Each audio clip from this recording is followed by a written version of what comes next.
rire de tout? Et comment réagir à un humour douteux?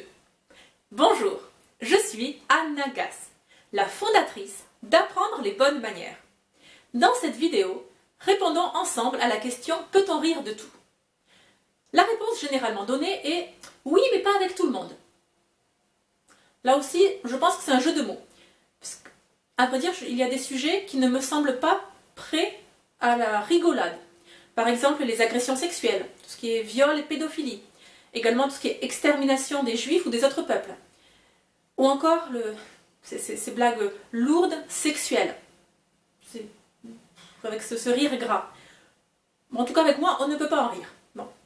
Mais alors, que faire dans des situations où vous n'approuvez pas l'humour, vous trouvez que justement cet humour n'est pas drôle, il est même dangereux, nocif et pourquoi pas donc justement raciste, etc.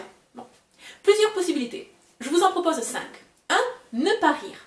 Très simple, mais ne pas critiquer. On ne fait pas remarquer à la personne « Oui, là tu es lourd, là tu exagères, là ça se fait pas, là t'es... » Non, ne le critiquez pas, juste ne pas rire.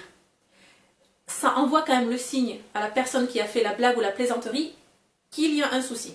C'est une façon de faire retomber le soufflet. Deuxième possibilité, changer de sujet. Oui, et de façon ostentatoire. C'est plus facile avec l'âge. Je sais qu'il y a des risques à ce moment-là que vous allez tomber, comme moi par exemple, dans la coincée de service va changer de sujet maintenant en parlant d'autres choses. Peut-être. Dans des situations, on peut l'assumer beaucoup moins. En tout cas, changer de sujet de façon ostentatoire. Encore une fois, vous ne critiquez pas, mais c'est une façon de casser l'ambiance. Troisième possibilité. Excusez-vous pour aller aux toilettes. Tout simplement.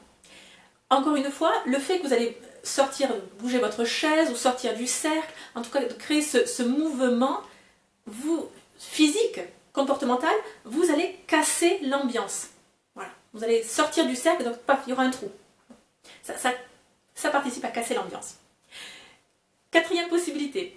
Je vous le dis, c'est un exemple que j'ai vu devant moi qui est très drôle. La personne donc, a eu beaucoup d'humour en faisant ça, donc en répondant à un mauvais humour. Elle s'est excusée pour aller fumer. Et elle n'était pas fumeuse. Voilà. Donc tout le monde a compris que si elle se lève pour aller fumer, bien sûr qu'elle n'a allumé aucune cigarette, c'était pas une fumeuse, mais en disant tout haut, excusez-moi, je vais fumer ma cigarette. On a tout de suite compris, ok, il y a quelque chose qui ne va pas, on arrête, et c'était une réponse pleine d'humour. Très très bien. Enfin, cinquième possibilité. N'interrompez pas la personne, mais cassez l'ambiance en resservant du gâteau, du vin, de l'eau, du thé, du café. Commencez peut-être à ranger un petit peu la table. Bref, encore une fois, physiquement, instaurez du mouvement et vous allez casser l'ambiance. En tout cas, cet humour gras, ou cet humour qui est assez douteux et qui met mal à l'aise plusieurs personnes autour de la table. Ce sont des possibilités, dosées selon le contexte dans lequel vous vous trouvez, mais en tout cas, moi, elles me servent bien de temps en temps. C'est de plus en plus rare, mais de temps en temps, c'est fort utile. Bien, j'espère que cette vidéo vous a plu. Abonnez-vous à la chaîne YouTube pour être sûr de ne manquer aucune des prochaines publications. On se retrouve bien vite, et n'oubliez pas, la bienséance fait la différence.